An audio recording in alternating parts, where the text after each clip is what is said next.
είναι για επιτόπου σημειωτών, δεν είναι για άλματα στο μέλλον. Εμείς λοιπόν αποδείξαμε ότι αν χρειαστεί για να κάνουμε το άλμα σπάμε και αυγά. Το δείξαμε και με το παραπάνω. Η αληθινή πρόοδος όμως χρειάζεται και κάτι ακόμα. Διάθεση ενωτική, ενωτικό πνεύμα. Αφήνουμε πίσω τις διαμάχες του χθες. Άλλωστε το δείξαμε μέχρι τώρα. Και τώρα πρέπει να το δείξουμε ακόμα περισσότερο.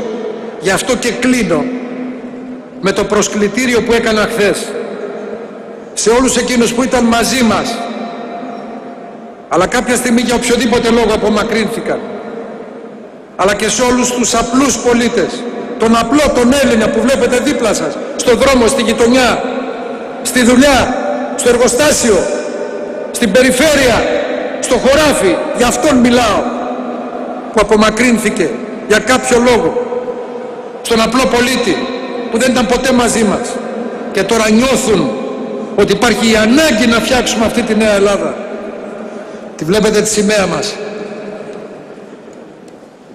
Αυτή την ενότητα η σημαία μας συμβολίζει. Δεν είναι ένα πανί, όπως είπαν κάποτε κάποιοι ανόητοι. Είναι ένα σύμβολο ιερό, σύμβολο αγώνων ελευθερίας, σύμβολο πατρίδας, αλλά είναι και σύμβολο ενότητας αυτής της πατρίδας. Και για όποιον αυτή η υπέρβαση για την ενότητα φανεί δύσκολη, ας κοιτάξει αυτή τη σημαία και ας αναλογιστεί. Ναι, είμαστε εμείς όλοι σημειοφόροι της. Ναι, σε εμάς ανήκει τιμή να την κρατάμε ψηλά, αλλά η σημαία συμβολίζει την πατρίδα και η πατρίδα έχει ανάγκη αυτή τη στιγμή τον καθένα και την καθεμιά που την πονά και την νοιάζεται. Όλοι αυτοί μαζί κρατάμε ψηλά τη σημαία όταν οι άλλοι την καίνε. Όλοι αυτοί μαζί τιμάμε την πατρίδα όταν οι άλλοι την καπηλεύονται. Όλοι αυτοί μαζί μπορούμε να χτίσουμε τη νέα Ελλάδα που θα μας κάνει περήφανους και θα δώσει το δικαίωμα, το διαβατήριο στο όνειρο για τα νέα τα παιδιά.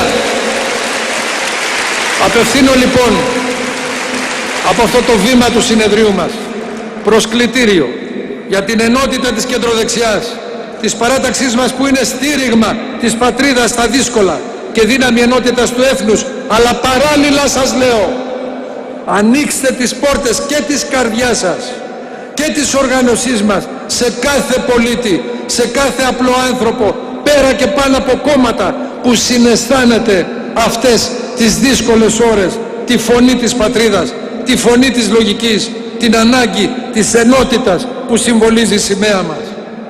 Έτσι, το 2021, στην επέτειο των 200 χρόνων από την Ελληνική Επανάσταση, η Νέα Ελλάδα δεν θα είναι όραμα, θα είναι πραγματικότητα και θα είναι το ελάχιστο χρέος αυτής της γενιάς προς την επόμενη, ώστε να μην αφήσουμε στα παιδιά μας την Ελλάδα που τους διώχνει,